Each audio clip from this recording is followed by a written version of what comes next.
अस्सलाम वालेकुम नाज़रीन, बिस्मिल्लाहिर्रहमानिर्रहीम। बड़े बड़े जलसों का ऐलान, असम्बलियों से इस्तीफे देने का ऐलान, लॉन्ग मार्च का ऐलान, गरजती बरसती तकरीरें, हुकूमत को घर भेजने के इरादे, ये सब कुछ करने वाले अपोजिशन इत्तेहाद का जोर टूटता नजर आ रहा है। हिकमत अमली बदलती नजर आ रही है। आज अपोजिशन इत्तेहाद में अपोजिशन तो है, इत्तेहाद पर सवालिया निशान लग चुके हैं।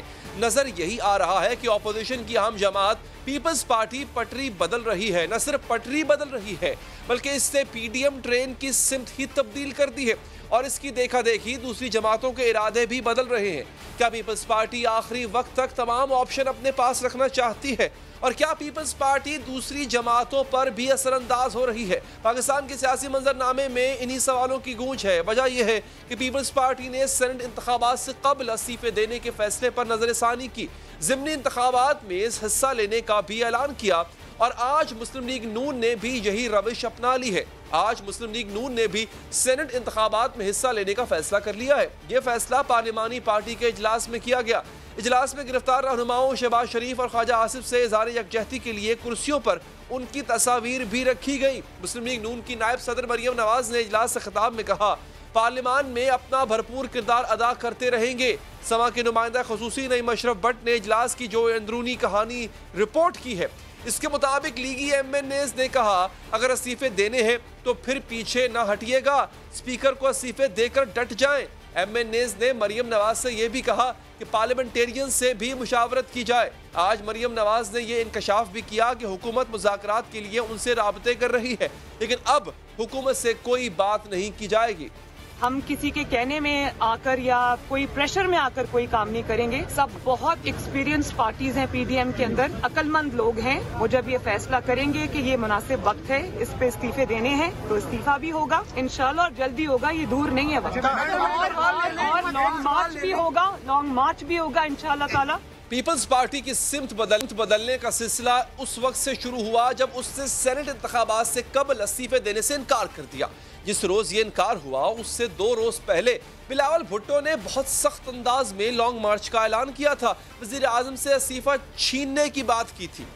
अगर 31 जनवरी तक इमरान ने इस्तीफा नहीं दिया तो मार्च होगा, लॉन्ग मार्च होगा। हम इस्लामाबाद का रुख करेंगे, भरपूर तहरीक चलाएंगे। हम समझते हैं कि हमें इस हुकूमत को पार्लियामान में भी चैलेंज करना चाहिए। हमें इस हुकूमत को सेनेट इलेक्शंस में भी चैलेंज करना चाहिए।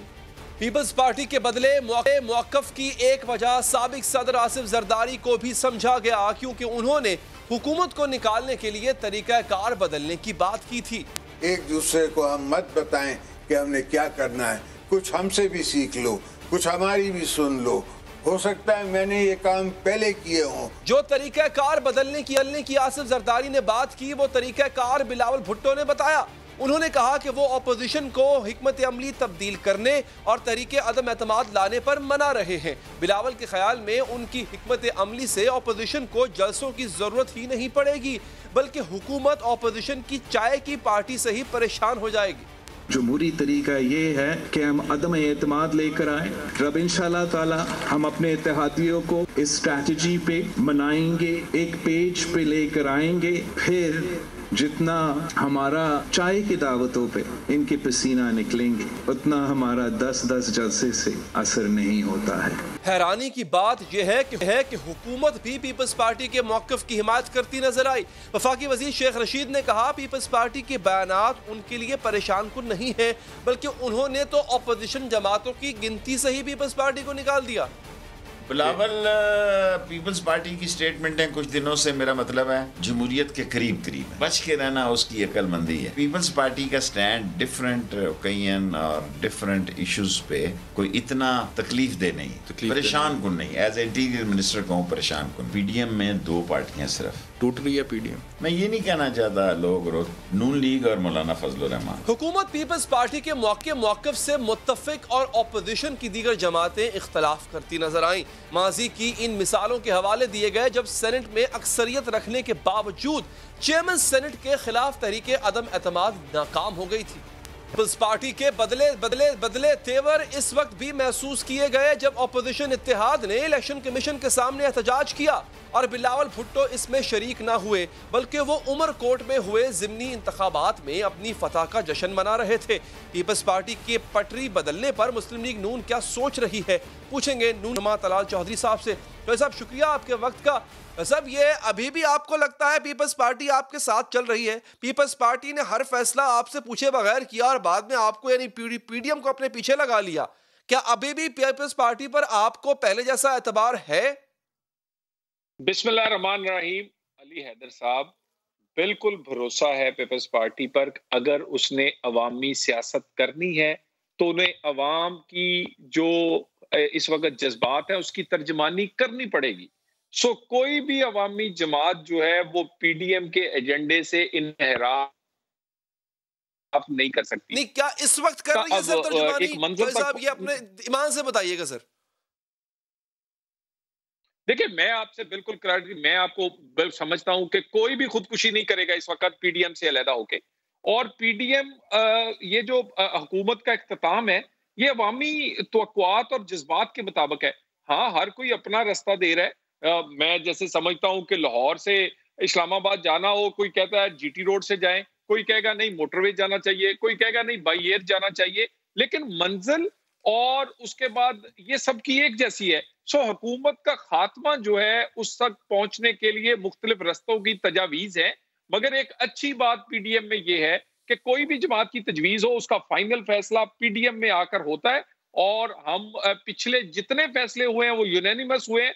वो पीपल्स पार्टी की तजावीज थी, कुछ नून की तजावीज थी, कुछ दूसरी जमातों की थी। इंशाल्लाह ताला इस दफा भी इस तरह अभी तक तो यही लग रहा है कि पीपल्स पार्टी पहले ऐलान कर देती है, बाद में पूरी पीडीएम उसके पीछे चल पड़ती है। अगर ये फैसला यूनानिमस होना है तो पीपल्स पार्टी ने ये ऐलान क्यों किया है कि तरीके-ए-तमाद लेकर आएंगे? देखिए, उनके अगर बिलावल साहब के आप अल्फाज देख लें और उसके बाद कल जरदारी साहब ने उसको एक्सप्लेन किया है, उनकी एक तजवीज है। और दूसरी बात मैं आपसे ये कह दूं, बहुत ये प्रोपेगेंडा बहुत पुराना है। यानी ये बड़ा एक आप ये समझे सिस्टमैटिक किस्म का मीडिया ट्रायल पीडीएम का जो है वो किस तरह जारी रहता है। सबसे पहले आपको याद होगा कहते थे एपीसी नहीं होगी, वो फिर एपीसी जो थी वो फिर बिलावल साहब ने पीपल्स पार्टी ने होस्ट की। फिर उसके बाद कहते थे जी कि अलामिया नहीं आएगा, अलामिया आ गया। फिर कहते थे जी नहीं देखें ये इकट्ठे 10 दिन चल नहीं पाएंगे, वो चल पाए। पहला मरहला, दूसरा मरहला शुरू हो गया।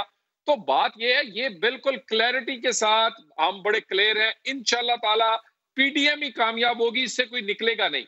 और इसका सेहरा जो है वो फजलुर रहमान के ऊपर एहसन इकबाल साहब का डिफरेंस है। वो कहते हैं ऐसा नहीं। एक ख्वाजा आसिफ साहब बहुत पहले कह चुके थे उन्हें जरदारी साहब पे एतबार नहीं है। चौधरी साहब, जो बातें आपने की हैं कि पीडीएम ने ये फैसला किया, मुझे आप एक बात बता दें कि किसी एक पर पीडीएम कायम रही हो, सीफों से लेकर लॉन्ग मार्च से लेकर धरने से लेकर आखिरी बात तक हर चीज पे आपको रिट्रैक्ट करना पड़ रहा है और ये इसमें पहल पीपल्स पार्टी कर रही है। मैं आपसे कह रहा हूं कि पीडीएम का एक बहुत ही मुनज्जम किस्म का मीडिया ट्रायल किया जाता है। सबसे पहले तो कहा जाता है, ऐसे दिखाया जाता है कि पीपल्स पार्टी अलहदा है। ये बड़ा पुराना है, पहले दिन से चल रहा है। उसके बाद आप देख लें लाहौर जलसा, वो अभी जलसा शुरू नहीं हुआ था, उसको नाकाम दिखाना शुरू कर दिया गया। उसके बाद ये सारी जो एक प्रोपेगेंडा है, ये एक मीडिया ट्रायल करने की कोशिश की जाती है, ये बड़ा पुराना है। मुझे ये बताएं कौन सा फैसला ऐसा है जो कि पीडीएम में यूनानिमस नहीं हुआ? एपीसी नहीं हुई, अलामिया नहीं आया, जलसे इकट्ठे नहीं हुए, अगली जो लॉन्ग मार्च या इस्तीफों के मामले में आज के दिन तक हम इकट्ठे नहीं है। देखिए, सिर्फ सपोज कर लेना, ख्याल कर लेना, और जब हम इस तरह के सवालात करते हैं तो हम तकवीयत देते हैं उन लोगों को जो चाहते हैं कि पीडीएम कमजोर नजर आए और पीपल्स पार्टी कई अलहदा रास्ते पे नजर आए, दूसरी जमातें अलहदा रास्ते पे नजर आए। लेकिन मैं आपसे बता दूं, कोई पार्टी खुदकुशी नहीं करेगी पीडीएम से अलहदा होके। अवामी तवक्कुआत यही है कि इस हुकूमत का खात्मा होना चाहिए। जो इमरान के साथ खड़ा होगा, सिलेक्टर के साथ खड़ा होगा, वो अपना मुस्तकबिल जो है उसको तारीख कर लेगा। तो साहब देखें, अर्ज ये है कि पीपल्स पार्टी अपनी सिंध हुकूमत दाव पे वो नहीं लगा रहे, सेनेट इलेक्शन दाव पे उन्होंने नहीं लगाए।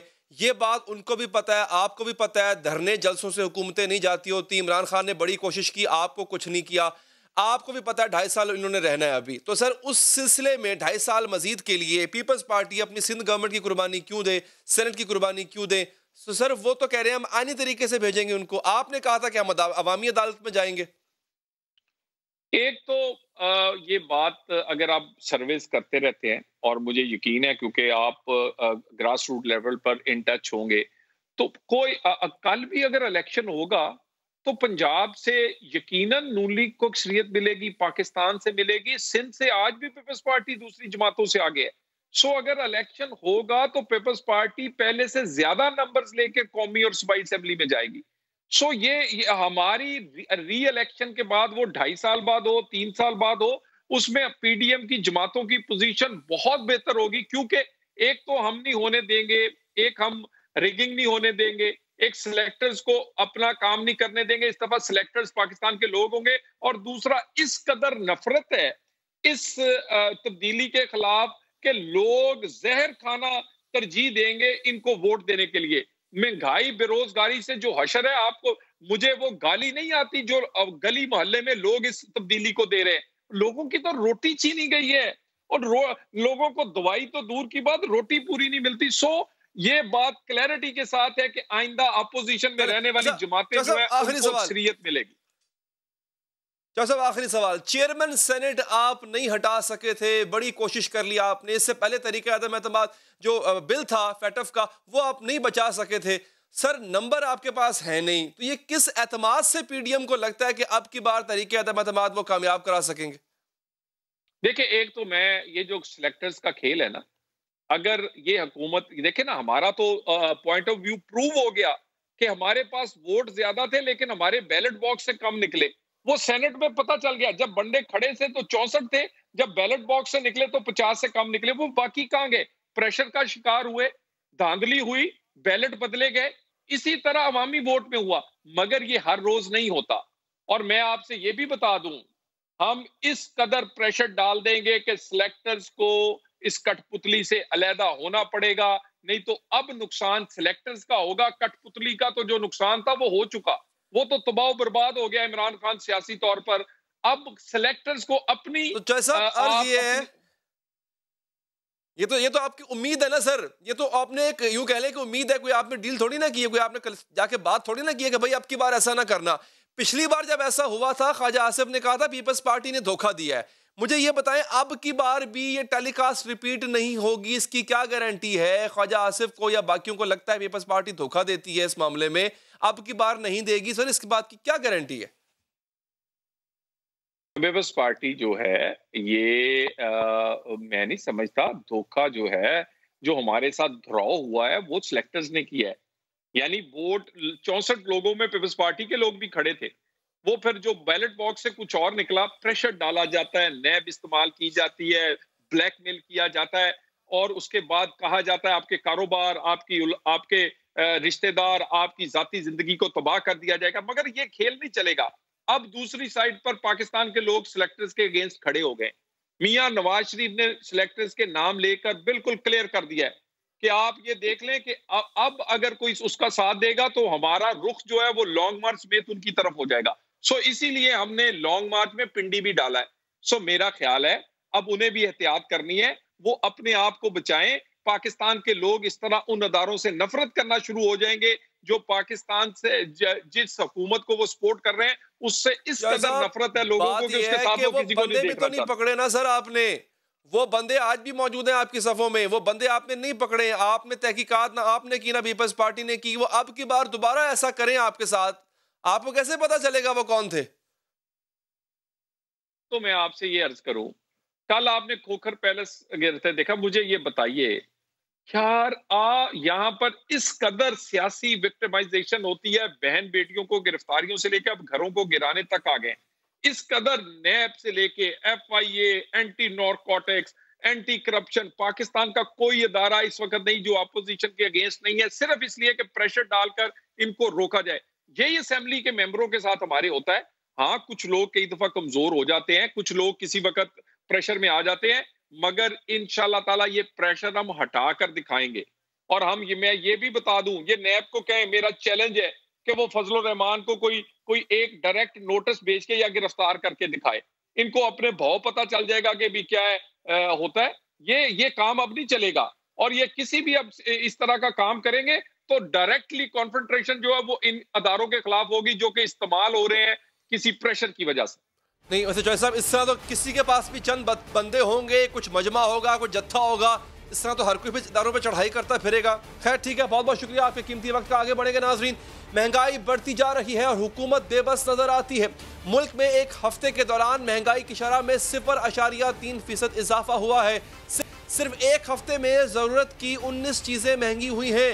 घी की कीमत 6 रुपए से ज़्यादा बढ़ी है। चिकन की फ़ी किलो कीमत 8 रुपए बढ़ी है।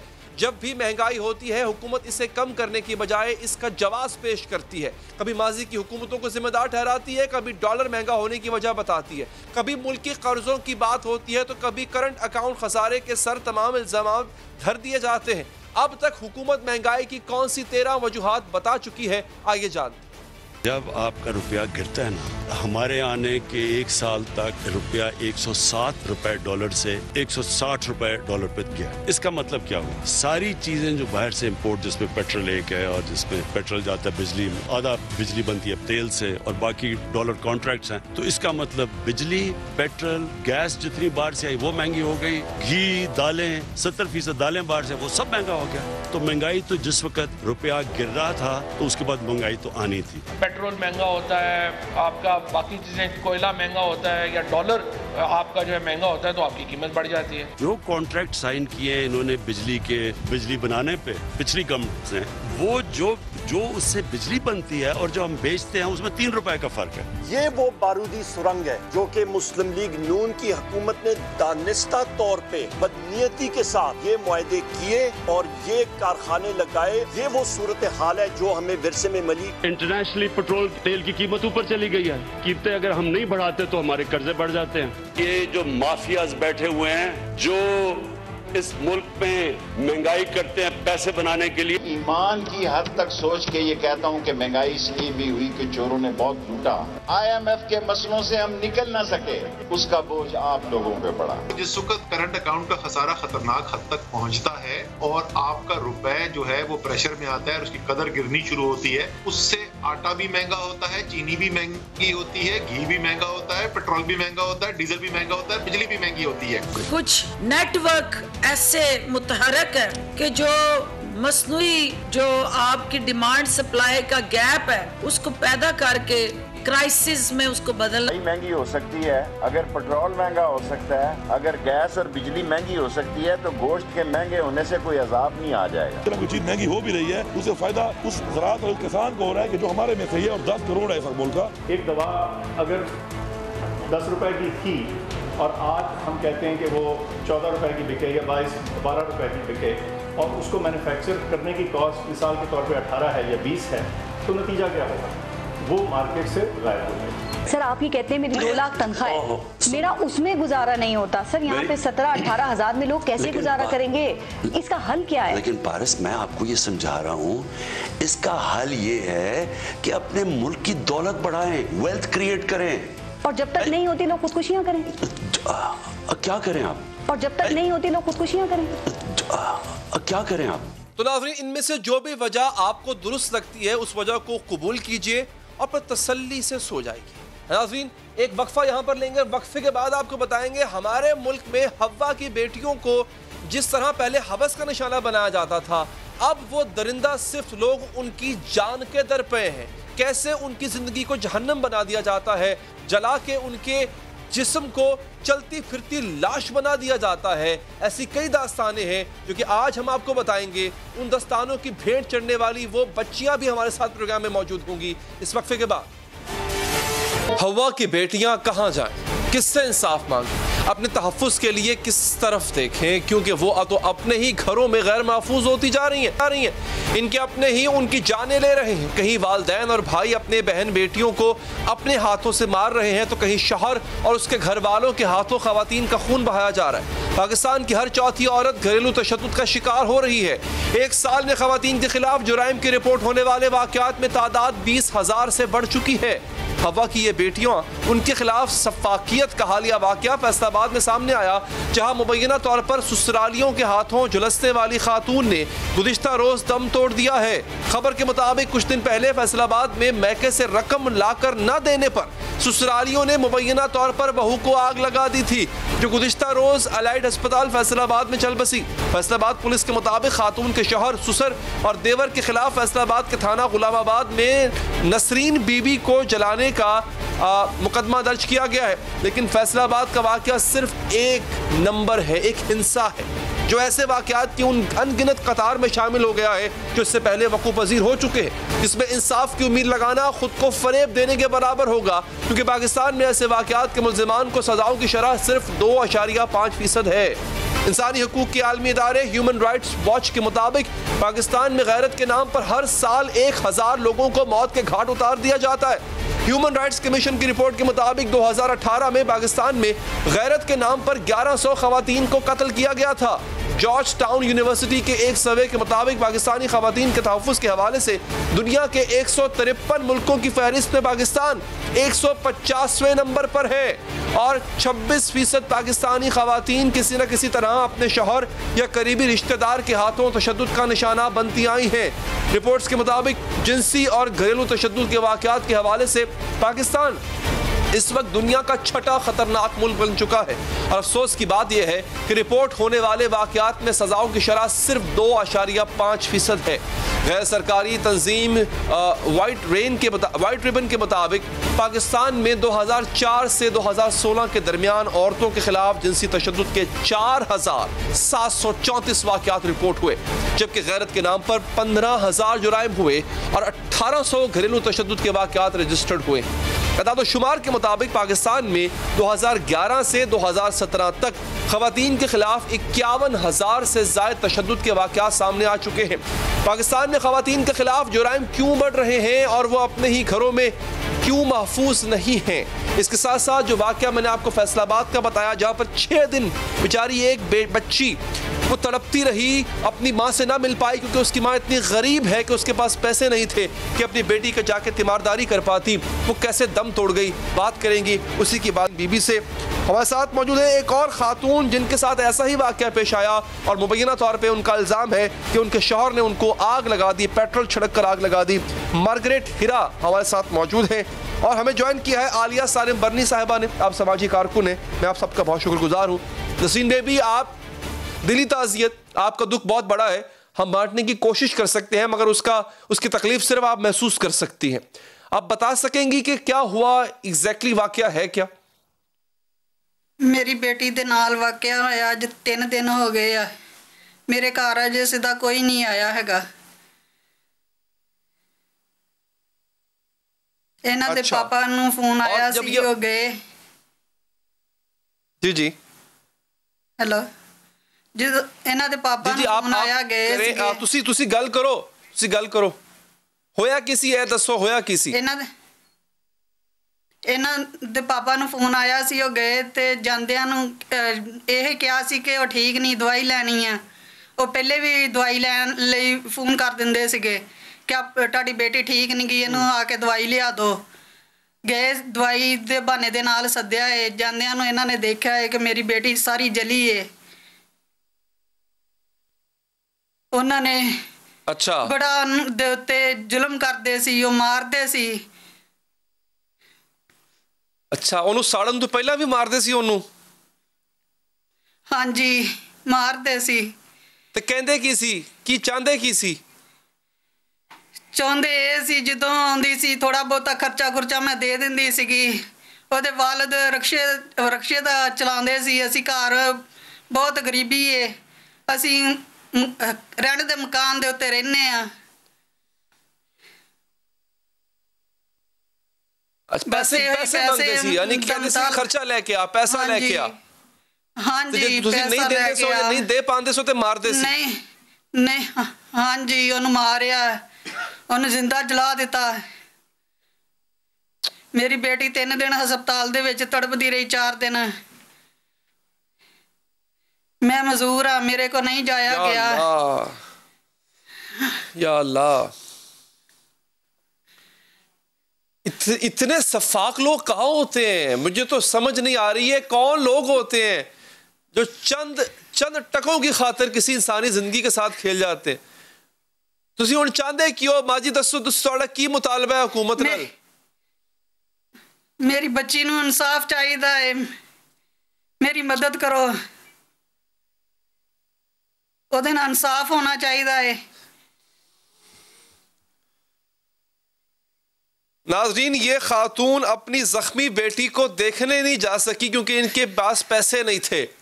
कैसे हम तसव्वुर कर लें कि इस रियासत में, जिसको रियासत मदीना कहा जाता है, इसमें हमें इंसाफ मिलेगा, वो भी बगैर पैसों के, जिसकी जेब में फूटी कौड़ी नहीं थी कि वो जाके अपनी बीमार, अपनी जख्मी बच्ची की इयादत कर सकती, अपनी बेटी को कुछ पैसे दे देती, शायद उसकी जान बच जाती। उसके ससुरालियों के पैसे चाहिए थे ना उनका मुंह भरने के लिए, इसके पास इतने पैसे नहीं थे। तो ये वकीलों की कचहरी के धक्के कहाँ खाएगी, ये कहाँ से उनके पैसे देगी? ये क्या बेटा मार्गरेट साहिबा, आप मुझे बताइएगा, आपके साथ भी इसी तरह का वाकया हुआ?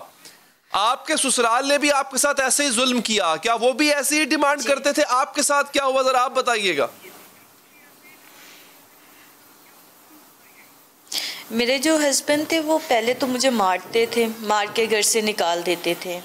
छोटी मोटी लड़ाई होती रहती थी, फिर सुलह हो जाती थी। मेरा बेटा हुआ मेरी अम्मी के घर, उन्होंने कहा कि हम लोग इसका ख़र्चा नहीं उठा सकते, ये नहीं कर सकते। अम्मी लोगों ने मुझे घर लेकर गए, मेरा बेटा हुआ है, फिर सुलह सफाई करके मुझे लेकर गए हैं और ले जाकर फिर वही मार कुटाई, ये चीज़ें तुम ले गई, ये जहेज़ की चीज़ें तुम अपनी अम्मी को दे आई। मैंने कहा मैं कुछ नहीं लेकर गई, आप लोग देख सकते हैं कि मैं यहाँ से क्या ले जा सकती हूँ, और जब आप लोग होते थे घर में तभी जाती थी। और फिर उसके बाद उन्होंने काफ़ी ज़्यादा मुझे मारा मेरे शौहर ने कि मैं तलाक दे दूँगा, मैं दूसरी शादी कर लूँगा। मैंने कहा कर लें आप। और फिर उन्होंने कहा कि आप घर से चली जाए ना। 1 बजे का टाइम था, मैं घर से नहीं निकल सकती थी क्योंकि मैं एक गांव में रहने वाली लड़की थी। मेरे माँ बाप कितने अच्छे हालात नहीं थे, मेरे बाप की 6 बेटियाँ थीं और वो उतना कमाते थे जितना वो मुझे दे देते थे, जहाँ घर वालों को देख लेते थे। उसमें मेरे ससुराल वाले मुझे बिन बताए जाकर पैसे ले आते थे और मुझे जब पता चलता था मैं पूछती थी तो फिर वो मुझे मारते थे, मेरी अम्मी के घर भेज देते थे। और उसके बाद जो मेरे हस्बैंड ने ये किया कि मेरे कमरे के अंदर ले जाकर उन्होंने इतना मारा कि मैं रात पूरी रोती रही और मेरे बेटे को सर्दी लगी हुई थी। मेरी सास 4 बजे मेरे रूम में आई और कहती है कि ये मुझे दे दो, ये सारी रात तुम बैठी रही हो, जागती रही हो।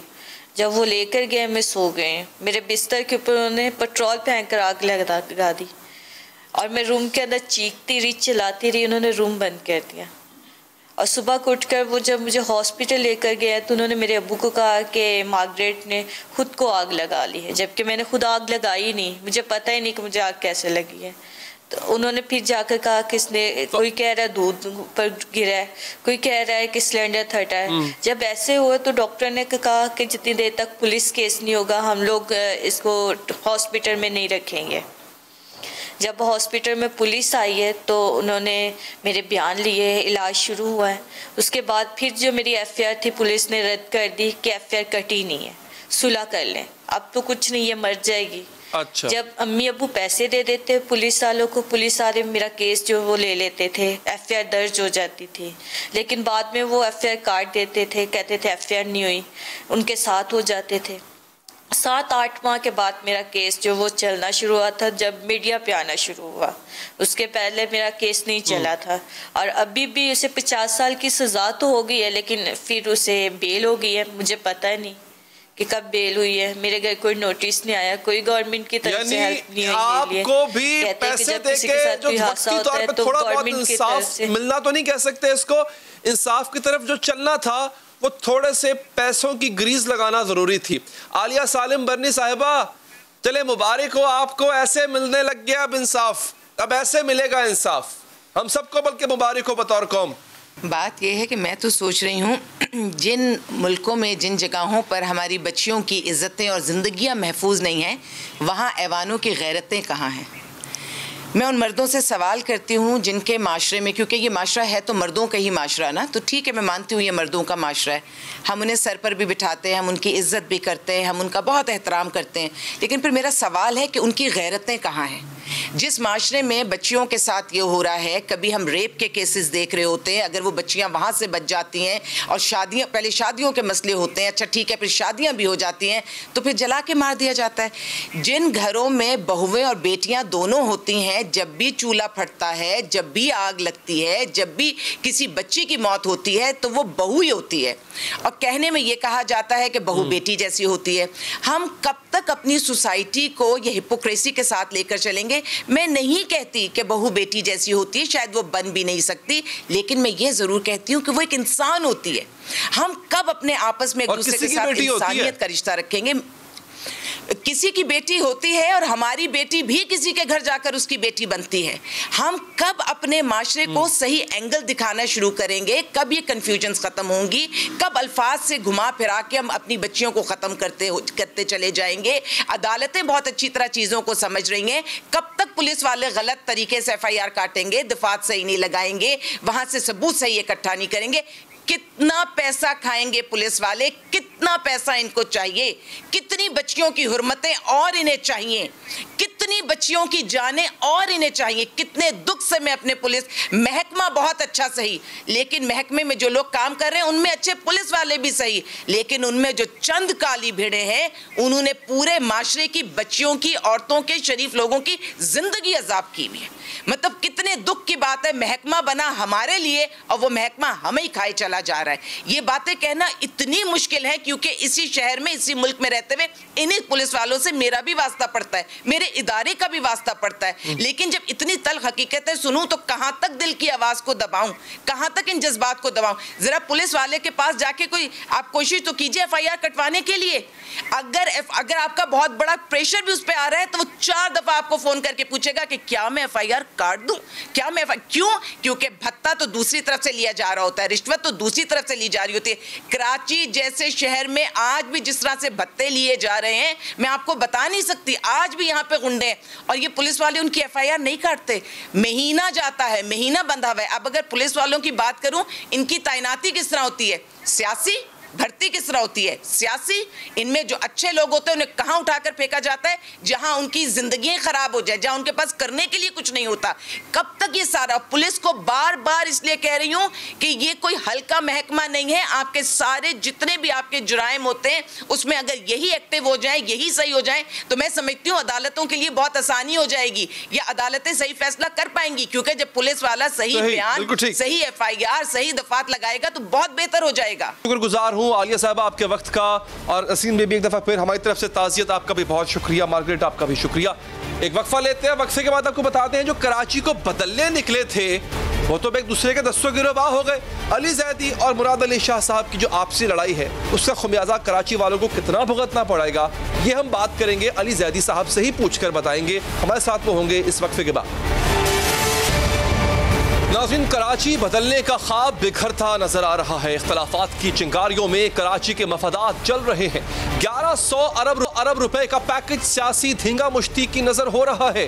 कराची ट्रांसफॉर्मेशन प्लान और कराची पर होने वाले इत्तेफाक राय पर तनाज़ात के बादल छा चुके हैं। जो कमेटी कराची को बदलने का मैंडेट लेकर बैठी थी, जिस कमेटी के हाथ में कराची को संवारने का मिशन था, जिससे कराची का सीवरेज बहाल करना था, जिससे ट्रांसपोर्ट के निज़ाम को सुधारना था, जिससे पानी और सफाई के मसाइल ठीक करना थे, इस बैठक का अपना मुस्तकबिल ही अब मशकूक होता नजर आ रहा है। क्योंकि कराची ट्रांसफॉर्मेशन कमेटी बदमज़गी का शिकार हो चुकी है और यह बदमज़गी मुसलसल बढ़ती जा रही है। वफाकी वजीर अली जैदी और वजीर आला सिंध के दरमियान होने वाली तल्ख कलामी के बाद कराची के मसाइल पस मंजर में जाने का खदशा पैदा हो चुका है। सियासी इस वक्त पॉइंट स्कोरिंग और दबे हुए इख्तलाफात के दोबारा सर उठाने हुए एक ऐसा माहौल बन चुका है जिसमें काम करना मुश्किल नजर आता है। 10 दिन पहले कराची ट्रांसफॉर्मेशन प्लान कमेटी का इजलास हुआ था, जिसकी सरबराही वजीर आला सिंध मुराद अली शाह कर रहे थे। सिंध हुकूमत के वज़रा के अलावा अली जैदी, असद उमर, अमीनुल हक और नजीब हारून वफाकी हुकूमत की नुमाइंदगी कर रहे थे। सब कुछ ठीक जा रहा था। इजलास में कराची के मामलात पर बातचीत जारी थी। अचानक वफाकी वजीर अली जैदी और वजीर आला सिंध मुराद अली शाह के दरमियान तल्ख जुमलों का तबादला हुआ, तकरार शुरू हो गई और बात बढ़ते बढ़ते अली जैदी गुस्से में इजलास छोड़कर चले गए। इस झगड़े के बाद दोनों तरफ से लफ्जी जंग छिड़ चुकी है और एक दूसरे पर इल्जामात की बौछार की जा रही है, एतराजात उठाए जा रहे हैं, हत्ता के वजीर आजम से एक दूसरे की शिकायतें भी लगाई जा रही हैं। इस मामले पर अली जैदी और सूबाई वज़रा की बयानबाजी जारी है और आज वज़ीर आला सिंध मुराद अली शाह ने भी खामोशी तोड़ दी है। मैं आइन के मुताबिक सूबाई असम्बली सिंध को जवाबदेह हूँ और किसी को नहीं, ना वजीर आजम को हूँ। मुझे इलेक्ट सूबाई असम्बली सिंध ने किए, मैं सूबाई असम्बली को जवाबदेह हूँ और मैं उनको जवाबदेह। आज सूबाई वजीर नासिर हुसैन शाह ने कहा कि अली जैदी के रवैये पर बात करते हुए उन्होंने कहा कि बदमज़गी वफाकी वजीर की तरफ से पैदा की गई है। पीपल्स पार्टी के वज़रा सिर्फ अली जैदी के इजलास में रवैये पर ही तनकीद नहीं कर रहे बल्कि ये सवाल भी उठा रहे हैं कि वजीर आजम को भेजा गया वजीर आला का हसास खत कैसे मीडिया पर आया। पीपल्स पार्टी की जानिब से यह दावा भी किया जा रहा है कि इस इजलास की वीडियो मौजूद है, सब सबूत वजीर आजम के सामने रखेंगे और इजलास की रिकॉर्डिंग लाने के दावे से वफाकी वजीर अली जैदी मजीद भड़क उठे हैं और उन्होंने पीपल्स पार्टी को चैलेंज किया है कि कल का इंतजार क्यों कर रहे हैं, अगर वीडियो है तो आज ही सामने लाई जाए। अली जैदी कह रहे हैं कि वीडियो सामने लाई जाए ताकि लोगों को पता चले वजीर आला सिंध मुझे क्या कह रहे थे, लेकिन अगर वीडियो सामने आ गई तो लोग ये भी देख लेंगे कि अली जैदी वजीर आला को क्या कह रहे थे, क्योंकि बकौल अली जैदी उन्होंने इस इजलास में जो अल्फाज इस्तेमाल किए थे वो वाकई काबिल एतराज थे। लोगों को मुनाफिक कहा था। झगड़ा बढ़ता जा रहा है नाजरीन और इस झगड़े का असल नुकसान कराची को होगा, इस प्लान को होगा जो कि 4.5 माह पहले कराची को बदलने के लिए पेश किया गया था, जिसके लिए वफाकी और सूबाई हुकूमतों ने मिलजुल कर काम करने का ऐलान किया था। नाजरीन, 1 महीने पहले इक्तिसादी राब्ता कमेटी कराची पैकेज के 1100 अरब रुपए की बाकायदा मंजूरी भी दे चुकी है, लेकिन जिस कमेटी ने इस सारे प्लान को अमली जामा पहनाना है वही कमेटी इख्तलाफात का शिकार होती नजर आ रही है। वफाकी हुकूमत का आइंदा मंसूबाई हुकूमत की नीयत पर सवाल उठ रहा है। इसी पर मजीद बात करेंगे। हमारे साथ मौजूद वफाकी वजीर ports and shipping Ali Zaidi साहब। जैदी साहब, शुक्रिया आपके वक्त का। जैदी साहब, यहाँ पर तो अब सिंध हुकूमत कह रही है कि इस पूरी बदमज़गी के जिम्मेदार आप हैं, इसका आगाज आपने किया और ये भी हुआ, ये भी बात की गई है कि पीएम जो है वो ये कह रहे, सीएम साहब कह रहे हैं कि वो किसी को जवाब दे नहीं है, तो आप क्यों सवाल पूछ रहे हैं उनसे जब आपको जवाब दे नहीं है? देखें अली, बड़े मजे की बात है कि ये जमहूरी अमल, ये जमहूरी माइंडसेट, ये जो डेमोक्रेटिक माइंडसेट होता है ना हमारी पार्टी का, जो हम हर एक को जवाब दें। हमारी ट्रेनिंग ये कि जो आदमी रोड पे तुमसे सवाल पूछे उसको जवाब दो, ये है डेमोक्रेटिक माइंडसेट। ये माइंडसेट नहीं है। इन्हीं मीटिंग में अक्सर सवाल केपीटी में हुआ है, मैं जवाब दूं भाई, क्यों नहीं जवाब दूं? हम सब आपकी कलेक्टिव डिसीजन मेकिंग में बैठे हैं। मैंने तो इसको बड़े आराम से पूछा था कि आपने एक कमिटमेंट की। अली, मैं आपको जरा बताता हूँ, पूरा बैकग्राउंड समझ लें। देखिए, इन्होंने कमिट, मेरी एक कंडीशन थी, एक शुरू से कंडीशन क्या, एक दरखास्त थी कि पूरे पाकिस्तान में बल्कि पूरी दुनिया में जो इदारे होते हैं वो डिवॉल्व हुए होते हैं लोअर लेवल के ऊपर। आपने सारा का सारा सिंध के कंट्रोल में रखा है, माने के सिंध बिल्डिंग कंट्रोल अथॉरिटी। अब वो सिंध बिल्डिंग कंट्रोल अथॉरिटी ना, वो बताऊं क्या है, वो है एटीएम, वो बैंक है इनका। सिंध बिल्डिंग कंट्रोल अथॉरिटी को आप डिवॉल्व करें, सक्खर पे ले जाएं, नवाबशाह पे ले जाएं, मीरपुर खास पे ले जाएं, हैदराबाद पे ले जाएं और कराची पे हर डिवीजन की अलग लड़काना, हर डिवीजन की अलग कर दें। ठीक हो गया। इसी तरह सिंध सॉलिड वेस्ट मैनेजमेंट, उसको भी आप डिवॉल्व कर दें, हर जिले की, हर रीजन की अपनी या डिवीजन की अपनी कर दें। इन्होंने हमें कहा कि ये तो बड़ा आसान है, हम 1 हफ्ते में कर देंगे, लेजिस्लेशन की जरूरत नहीं है, एग्जीक्यूटिव ऑर्डर से हो जाएगा। ये उन्होंने मीटिंग में, भरी मीटिंग में सबके सामने कहा। असद उमर भी थे, कोर कमांडर साहब भी थे, ये खुद भी थे, इनके वजीर भी थे, अमीनुल्लाह सब थे। इस बात को भी 4-5 महीने हो गए, 4 महीने तो हो गए। अगले दिन प्राइम मिनिस्टर के साथ प्रेस कॉन्फ्रेंस में भी कहा। मैं हर मीटिंग में से दरखास्त करते आया हूं कि भाई साहब, एक आपने कमिटमेंट की थी, वो कब हो रही है। फाइनली जो 16 जनवरी की मीटिंग थी, जो कि सैटरडे था, मैंने इनसे दरखास्त की कि जब मीटिंग के खत्म होने लगी, मैंने कहा सर इसकी मिनट्स में इसको डाल दें और एक टाइमलाइन सेट कर लें कि कब तक ही करना है। तो आगे से मौसूफ फरमाते हैं कि हम कर रहे हैं और लेकिन मैं आपको जवाब देंगे, I am not answerable to you. तो मैंने इनको फिर दोबारा पूछा, दोबारा कहते हैं I am not answerable to you. अब अगर ये आंसरेबल नहीं है तो मैं वहां झक मारूंगा बैठ के, और मैं क्या करने आया हूँ? We are all answerable to. आप मुझसे सवाल पूछ रहे हैं ना, अभी नहीं पूछ रहे। ठीक है, अवामी नुमाइंदा तो हर किसी को जवाब दे होता है ना, अवामी नुमाइंदा जो हुआ। नहीं, ये मैं बताता हूँ, ये हजरत मुराद अली शाह, ये मेरे ख्याल में अनवर मजीद को जवाब दे हैं, ये जवाब दे होंगे तो अद्दी फरियाल को होंगे, आसिफ अली जरदारी को होंगे, कैसे सारे लोगों को होंगे? अवाम को जवाबदेह है नहीं, क्योंकि अवाम के लिए इन्होंने किया क्या है? इनके अपने हल्के में इन्होंने कुछ नहीं किया। तो वहां ये है फिरौनी माइंडसेट, ये जो वडेरा शाही माइंडसेट है ना फिरौनियत का। यहाँ पे मैं बताऊंगा एक बात, यहाँ पे एक तराज उठा रहे हैं नासिर शाह साहब ने प्रेस कॉन्फ्रेंस की, उन्होंने भी कहा कि देखें अगर तो बदतमीजी की होती मुराद अली शाह ने तो फिर बाकी लोग भी उठ के चले जाते, असद उमर भी उठ के चले जाते, जो बाकी पीटीआई के बैठ वो भी चले जाते उठ के। आप सिर्फ उठ के गए, इसका मतलब है कि आप कसूरवार हैं। उनकी ये दलील है, वो ये मौकफ अपना रहे हैं। वो शायद बैठ गए होंगे बड़े मकसद के लिए और उनको समझ में नहीं आई कि हुआ क्या है, क्योंकि बड़ी जल्दी जल्दी हो गया। लेकिन मैं सिर्फ असद उमर ने तो बिल्कुल क्लैरिटी से टीवी के ऊपर बता भी दिया कि क्या हुआ था, और वो उसके बाद उन्होंने कोई। अब आपको देखें, चले अली मैं आपको और बता, 16 तारीख को ये हुआ, सैटरडे था। उसके बाद इन्होंने प्रेस कॉन्फ्रेंस की। मुझसे मीडिया वालों ने मुझे फोन करके पूछा कि सर आप अंदर की कवरेज की जो फुटेज आई है उसमें आप बैठे थे, आप प्रेस कॉन्फ्रेंस में नहीं बैठे, क्या खैरियत है? मैंने कहा जी मेरा काम था कुछ, मैं चला गया, ये लोग बैठ के कर रहे हैं। मैंने तो इस बात को नहीं खोला। संडे का दिन गुजर गया, 17 तारीख मैंने नहीं खोला। 18 तारीख गुजर गई, मंडे का दिन मैंने नहीं खोला। मुझे फिर पता चला कि जी ट्यूसडे को कैबिनेट में मैंने बात इसलिए की कि इन्होंने खत लिख दिया। मुझे पता चला कि जी इन्होंने मेरी कंप्लेन की है, खत लिखा है, तो मैंने पूरी कैबिनेट को बता दिया कि जनाब ऐसे ऐसे हुआ था, ये मेरा वर्जन है। तो मुझे उन्होंने कहा जी खत आया, आप खत का जवाब दे दें। मैंने खत का जवाब, ट्यूसडे को कैबिनेट थी, वेडनेसडे की शाम को कंप्लीट करके थर्सडे को पीएम ऑफिस भिजवा दिया। थर्सडे को भी नहीं हुआ, फ्राइडे को भी नहीं हुआ। ये सैटरडे को जब ये किसी रिपोर्टर ने ब्रेक की खबर, तो फिर मुझे जवाब तो देना था। मैंने फिर खत वायरल कर दिया, मैंने ट्वीट कर दिया। तो ऐसी क्या गलत बात की? खत में कौन से न्यूक्लियर कोड्स लिखे हुए?